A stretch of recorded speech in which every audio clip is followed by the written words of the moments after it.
คันว่าเสือกลัดซอกนั้นหายซอกพ้องทางไม่เหนื่อยเฮ้ยคันว่าเสือกมาดไปเฮ้ยทางแก่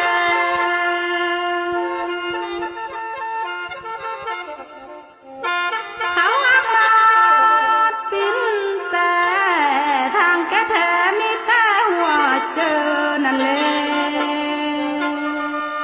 แถวแถวน้อยคันว่าใจดีมันหักมีปองทางเมียน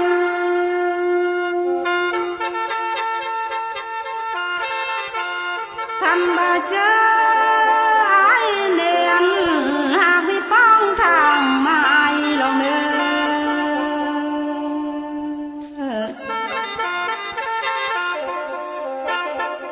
สายเอ้ยอันมาความน้องเบาน้องเล่าแต่ความจริงไอ้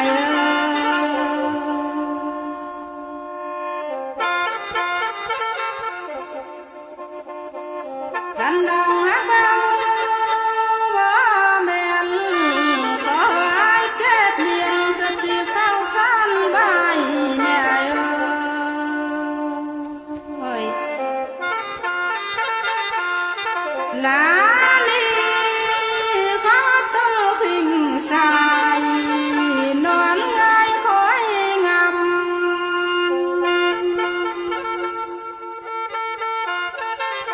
น้องคือเล้าเรือ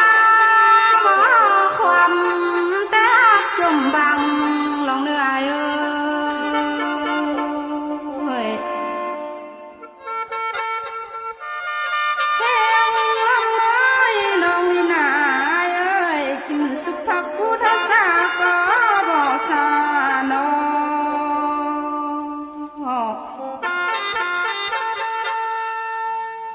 ลา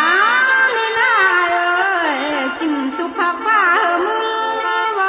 มึง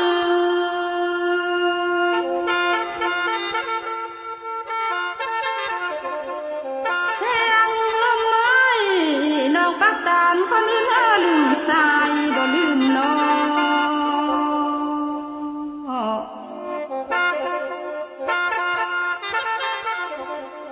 หันตาเบา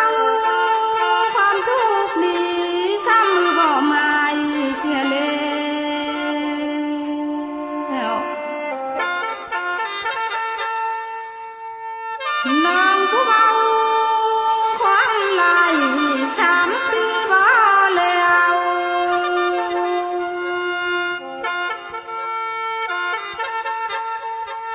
บุญนักมาหาเที่ยวนำเจ้าปังเด้อน้อ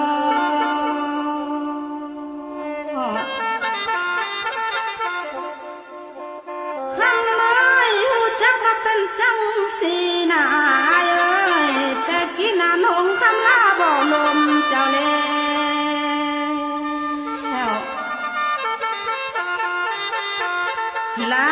ลีน่าเอ้ยบ่ปาเนื้อขิงกลมแหวยังเป็นหาง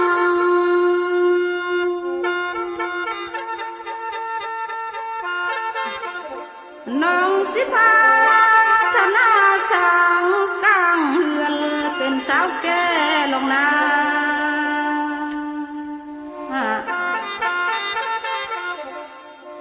เป็นแม่เฮือนแม่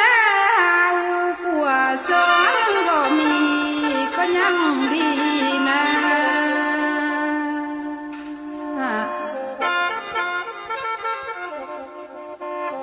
ขนาดตะนี้